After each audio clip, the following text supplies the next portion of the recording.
রয়েছেন দার্জিলিং জেলা সম্পাদক এসইউসিআই গৌতম ভট্টাচার্য। গৌতম বাবু, আজকের ডিবেটে স্বাগত জানাবো। নমস্কার, একটু সঙ্গে থাকার অনুরোধ করব। থাকুন সঙ্গে। রাজনৈতিক পর্যবেক্ষক অনিন্দ সিংহ রায় আমাদের সঙ্গে যোগ দিয়েছেন। অনিন্দ দাস, স্বাগত জানাই আজকে ডিবেটে, সঙ্গে থাকার অনুরোধ করব। এবং একই সঙ্গে বিজেপি মুখপাত্র দীপ্তিমান বসুও যোগ দিয়েছেন আমাদের সঙ্গে। তিনজনেই আমাদের সঙ্গে রয়েছেন। আমি দেখেছি কি ভয়ঙ্কর একটা অবস্থা করে দেওয়া হয়েছে এই আরজি করে, কিন্তু কেন এই ধ্বংসলীলা, কেন কি লোপাটের চেষ্টা করা হচ্ছে, কি আশঙ্কা এই কাজ করলো দুর্বৃত্তরা? দীপ্তিবান্দা, সেটা তো সহজেই অনুমেয় শর্মিষ্ঠা, যে কি লোপাট করার চেষ্টা করেছে। আমরা সবাই জানি, থার্ড ফ্লোর, তিনতলা, এর কনফিউশনের গল্প আমরা শুনেছি, ইমার্জেন্সি যেভাবে তছনছ করা হয়েছে দেখেছি। আমি ওই প্রসঙ্গে এক্ষুনি বলতে চাইছি না। আমি যেটা বলতে চাইছি যে অনিন্দর বক্তব্য আমি শুনছিলাম, আসলে আমাদের মনে হয় একটু পক্ষপাত, স্বার্থপরতা, সুবিধাবাদ এইগুলো ছেড়ে এখন মানবিকতার দৃষ্টি নিয়ে পুরো বিষয়টাকে দেখা উচিত। আমি অনিন্দ ভাই তোমাকে বলছি, আমি তোমার সঙ্গে দীর্ঘদিন অনুষ্ঠান করছি, আমি তোমাকে ছোট ভাই হিসাবে স্নেহ করি। আমি তোমাকে একটা কিছু ঘটনার কথা আজকে স্বীকার করছি।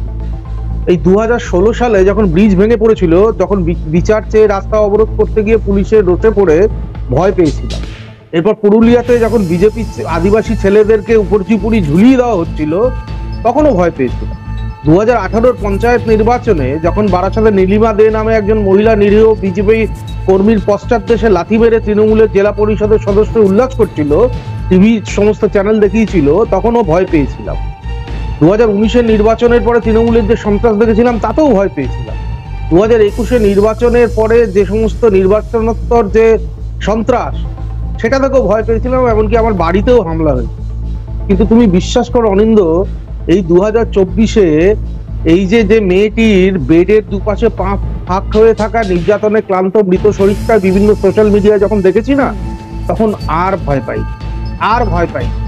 আমি বলছি, আমি মানুষ হিসাবে, কোনো বিজেপি কর্মী হিসাবে বলছি না, আমি একজন সাধারণ মানুষ হিসাবে বলছি, আর ভয় পাই না, কোনো রক্তচক্ষুর কাছে ভয় পাই না। তার কারণ ওই মেয়েটিও কোনো দলের ছিল না, ওই মেয়েটিও কিন্তু কোনো রাজনৈতিক মতবাদে বিশ্বাস হয়ে ওখানে চাকরি করতে যায়নি। ওই মেয়েটি একটা সাধারণ ঘরের মেয়ে ছিল, যাকে নৃশংস অত্যাচার করে মেরে দেওয়া হয়েছে। এবং তার পিছনে কারা কারা আছে এটা জানতে দিতে কেন তৃণমূলের আপত্তি, এটাই তো আমাদের কাছে সব থেকে অবাক লাগছে। আজকে তুমি এই কথাগুলো বলছিলে অনিন্দ, আমি তোমাকে একটু অ্যাড করতে চাই। আচ্ছা বলো তো, যে এসইউসিআই আজকে বন্ধ দেখেছে, সেই এসইউসিআই একদিন তোমাদের সঙ্গে ছিল না? তোমরা অস্বীকার করতে পারবে 2005-06-এর যে আন্দোলন, তাতে এসইউসিআই তোমাদের পাশে ঢাল হয়ে দাঁড়িয়েছিল। সেই সময় তোমাদের থেকে সমর্থন চলে গেল কেন? তৃণমূলের থেকে কেন সমর্থন সরিয়ে নিল এসইউসিআই? এগুলো ভাবতে হবে। কেন তোমাদের পাশ থেকে সমস্ত মানুষ সরে যাচ্ছে? তারা পশ্চিমবঙ্গের লক্ষ লক্ষ মানুষ সেদিনকে যে নেমেছিল, লক্ষ লক্ষ মহিলারা যে নেমেছিলেন, তাদের মধ্যে তোমাদের ভোটাররাও আছে, কিন্তু তারা তোমাদের পাশ থেকে সরে গিয়ে কেন তৃণমূল কংগ্রেসের অপসারণ দাবি করছে, মমতা বন্দ্যোপাধ্যায় অপসারণ দাবি করছে? কেন যে সমস্ত জুনিয়র ডাক্তাররা পশ্চিমবঙ্গের বিভিন্ন মেডিকেল কলেজে চাকরি করছে, তারা কেন তোমাদের সরকারের অপসারণ দাবি করছে? এগুলো ভেবে দেখতে হবে। তোমরা কি করছো, তোমরা কিভাবে দুর্নীতিতে নিমজ্জিত হয়ে আছো। আমি তোমাকে সন্তানের পিতা হিসাবে ভাবতে বলবো, কোনো রাজনৈতিক দলের কোনো কর্মী নেতা হিসাবে ভাবতে বলবো না। একটু মানবিকতার দৃষ্টি নিয়ে ভাবো, তাহলেই বোঝা সহজ হবে। অনিন্দ, তুমি সম্পূর্ণ জানো যে সেদিনকে কারা এই ভাঙচুরের মধ্যে ছিল। এটা তোমার অজানা নয়, এটা অজানা হতে পারে না অনিন্দ। আমি তোমাকে চিনি, তোমার রাজনৈতিক প্রজ্ঞা, তোমার রাজনৈতিক কানেকশন, সব ব্যাপারেই আমি জানি। তো সুতরাং এই কথা আজকে টিভিতে বসে তোমাকে বলতে হচ্ছে। আমি অত্যন্ত দুঃখ প্রকাশ করছি যে আমার একটা ছোট ভাই শুধুমাত্র সুবিধাবাদ, স্বার্থপরতা বা কোথাও একটা কাজ, মানে ডিউটির জন্য, তার নিজের দলকে প্রোটেকশনের জন্য এইভাবে মানবিকতার বিরুদ্ধে কথা বলতে পারে না। এটা অত্যন্ত দুঃখের আজকে অনিন্দ। এই কথাটা দীপ্তিবান্দার সঙ্গে থাকুন। আমি অনিন্দদার কাছে আসি। অনিন্দদা, একটা সত্যি একটু মানবিকতার জায়গা থেকে জানতে ইচ্ছে করছে। আমিও একটা মেয়ে, আমার কাজ, আমার উপস্থাপনা করা কাজ, বা আমার অন্যান্য যারা সহকর্মীরা রয়েছে বা অন্যান্য বিভিন্ন সেক্টরে যারা করছেন, তারাও মহিলা, তারাও নারী, তারাও নাইট ডিউটি করেন, আমিও নাইট ডিউটিতেই রয়েছি। কিন্তু বিষয় হচ্ছে, যে যে জায়গায় বাংলার মেয়েরা, মমতা বন্দ্যোপাধ্যায় বারবার বলেন এই বাংলার মেয়েকে চাই, কিন্তু আমি বলতে চাইছি দলমত নির্বিশেষে রাজনীতির রং যাই থাকুক, বাংলার প্রতিটা ঘরের মেয়েদের বিনা ভয়ে রাস্তায় বেরোনোর অধিকার আছে কি নেই সেটা আগে বলুন। যদি না থাকে, তাহলে এই ঘটনা সমাজে কোন দৃষ্টান্ত, কোন কলঙ্কের নজির হয়ে থাকবে বলুন তো? যেই হোক, সন্তানের পিতা হোক, প্রত্যেকে আজ আতঙ্কিত। অনিন্দদা, প্রথমত কথা বলি শর্মিষ্ঠা, যে ঘটনাটি ঘটেছে সেটা রাস্তায় ঘটেনি, সেটা একটি হাসপাতালে ঘটেছে। এবং আমি আপনাকে বলি, বাংলার মেয়েরা যথেষ্ট নিরাপদে থাকুক এবং আছে। সেটা কর্মস্থল, আমি বলছি তুলে নিয়ে যাওয়া। আমি আপনার কথা বলছি, যে ঘটনাটি ঘটেছে দীপ্তদা বলছিলেন সত্যি তো, লক্ষণজনক ঘটনা, আমি বারবার বলছি। কিন্তু এই ঘটনার তদন্তটা করছে কারা? এটা তো সিবিআই করছে। এখানে মমতা বন্দ্যোপাধ্যায়ের কোনো ব্যাপার নেই তো। এখানে মমতা বন্দ্যোপাধ্যায় কি করবেন? পুলিশরা তদন্ত করছেন না, সিবিআই তদন্ত করছেন। আজকে মানবিকতা বলছে, নিঃসন্দেহে সমস্ত মানুষই মানবিকতার কথা বলছি আমরা। আজকে আরজি করে যে ভাঙচুর করা হলো, দীপ্তমন্দা কথাটা বলছেন, আচ্ছা বলুন তো, আমরা খুব ভয় পেয়ে গেছিলাম আমি, যে এরকম ভাঙচুর যারা করছে তারা কোনো এভিডেন্স লোপাট করে দেওয়ার জন্য করছে না তো? পরবর্তীকালে পুলিশ জানিয়েছেন না সেটা কিছু হয়নি, সেই ঘরটায় কিছু হয়নি। আমরা খুব খুশি, আমরা চাই তদন্ত তাড়াতাড়ি শেষ হোক। আর এই ভাঙচুরের ঘটনা একটা বিশাল বড় প্রশ্ন, যে আপনারাও বলছেন খুশি, এবং শুধু তাই না, বিজেপিও বলছে তারা খুশি যে সেখানে সেমিনার হল পর্যন্ত পৌঁছতে পারেনি। প্রত্যেক রাজনৈতিক দলই একটা কথা বলছে, কিন্তু এভাবে তো প্রমাণ লোপাট করা যায় না। আজকে বিজেপির এখানে বন্ধ রাখার কারণটা কি? 2 ঘন্টা তারা কর্মবিরতি রাখার কারণটা কি? এটা কি নিয়ে রাজনীতি করতেই হবে? সিবিআই তদন্ত করছে, আপনারা খেলা দিবসে নামছেন রাস্তায়। আরে আপনি একটা কথা বুঝছেন না, এটা খেলা দিবস এগুলো আগে থেকে ঠিক করা থাকে।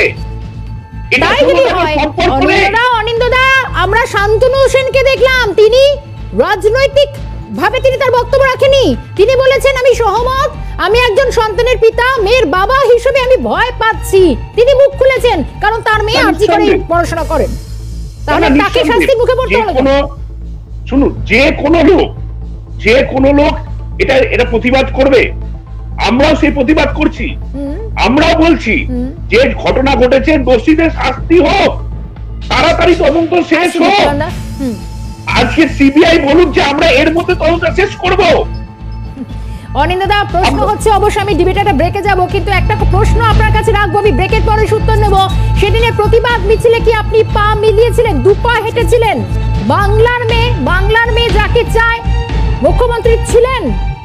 বাংলার মানুষ জানতে চাইছেন, আবারও বলবো, মাননীয়া হেঁটেছিলেন। আজ মাননীয়া তিনি খেলা দিবসে নামবেন, সিবিআই তদন্ত, দোষীদের ফাঁসির দাবিতে। বেশ, নজর আমাদের থাকবে। অবশ্যই আমরা দ্রুত একটা বিরতির পর ফিরছি। সঙ্গে যে হার্দিককে সহ্য করতে পারে, সে সবকিছু সহ্য করতে পারে। পাইপসের অলরাউন্ডার উৎকর্ষ পাইপস। একেবারে মানবিক দৃষ্টিকোণ থেকে আজকে বাংলার মেয়েরা, মহিলারা, শুধু বলবো না, বহু পুরুষও তাদেরকেও দেখা গিয়েছে এই প্রতিবাদ মিছিলে জাস্টিস ফর কাদম্বিনী স্লোগান তুলতে। কিন্তু আজ মমতা বন্দ্যোপাধ্যায়কে এই খেলা দিবসে তাকে নামতে হচ্ছে। বিরোধীরা তো আপনারা প্রশ্ন করছেন যে সবটাই কি শুধুই খেলা? না, বিষয়টা এটাই শর্মিষ্ঠা, এই যে বলছিল না অনিন্দ, যে দিবসগুলো ঘোষণা হয়ে যায় আগে থাকতে, সেগুলোতে এইসব করতে হয়। আমার প্রশ্ন যে হ্যাঁ ঠিকই, যে দিবস, কন্যাশ্রী দিবস, এগুলো ডেট তো আর পরিবর্তন করা যাবে না, এটা ঘটনা। কিন্তু মানুষের নৃশংসতার যে ছবি আমরা দেখেছি, যে ভয়ঙ্কর ছবি, সারা ভারতবর্ষ, পৃথিবীর বহু স্থানে এই নৃশংস ঘটনার যে প্রতিবাদ আমরা সংগঠিত হতে দেখেছি, তারপর সম্মান দেখিয়ে, মানুষের এই আবেগকে সম্মান দেখিয়ে 3000 প্যাকেট বিরিয়ানি নিয়ে কন্যাশ্রী দিবস পালনটা তো স্তব্ধ করা যেত। আবার তো আমাদের চান্স পাওয়া যেত যে এই কন্যাশ্রী দিবস পালন অন্তত এই সবাই অরিজিনাল দোষীরা শাস্তি পাক, অরিজিনাল দোষীরা ধরা পড়ুক, তারপরে তো এটা করা যেত। তাহলে কি একটা কথা বলা যায়, কন্যাশ্রী দিবস, সবুজ সাথী দিবস, খেল দিবস, যত যাই দিবস, সব দিবস ঘটা করে পালন হবে, কিন্তু বাংলা মহিলাদের নিরাপত্তা এত বড় একটা কোশ্চেন মার্ক থাকবে। আমি সেটাই বলছি, এইটা তো অন্তত বন্ধ করা যেত। এই নৃশংস ঘটনার প্রতিবাদে মমতা বন্দ্যোপাধ্যায় যদি সত্যি এই মেয়েটির পাশে থাকতেন, তাহলে তো এটা করতে পারতেন, তাকে সম্মান দেখানোর জন্য। আমি আরেকটা কথা শর্মিষ্ঠা বলছি, অনিন্দ বলছিল না, অনিন্দ, আমি তোমাকে একটা কথা মনে করিয়ে দিতে চাই। যেদিনকে পদত্যাগ করলেন ডক্টর সন্দীপ ঘোষ, তিনি স্পষ্ট সামনে দাঁড়িয়ে কতগুলো দুর্নীতির অভিযোগ করেছিলেন, যে এই দুর্নীতিগুলো আমি আসার আগে অবধি হচ্ছিল। তো উনি এসেছিলেন বোধহয় 2020 সালে, 2020 বা 19-এ উনি জয়েন করেছিলেন। তার মানে তার আগেও তোমাদের সরকার ছিল, তার মানে তোমাদের সরকারের আমলেও ওই সমস্ত দুর্নীতিগুলো হতো। আবার ডক্টর শান্তনু সেন, যিনি তোমাদের অত্যন্ত গুরুত্বপূর্ণ একজন চিকিৎসক নেতা, প্রাক্তন সাংসদ, অভিষেক ব্যানার্জির অত্যন্ত ঘনিষ্ঠ, তিনিও দাঁড়িয়ে অভিযোগ করলেন যে এই অধ্যক্ষ দায়িত্ব নেওয়ার পর থেকে দুর্নীতিতে ছেয়ে গেছে আর.জি. কর। তাহলে অধ্যক্ষ বলছেন এর আগে দুর্নীতি ছিল, আমি ঠেকিয়েছি। শান্তনু সেন বলছেন অধ্যক্ষ দায়িত্ব নেওয়ার পরে দুর্নীতিতে ছেয়ে গেছিল আর.জি. কর। তাহলে বোঝা যাচ্ছে তৃণমূলের লোকের সময়টা একদম ফুরিয়ে গেছে, কিন্তু আমাকে দ্রুত শেষ করতে হবে। কিন্তু একটা কথা অনিন্দ্যদের কাছে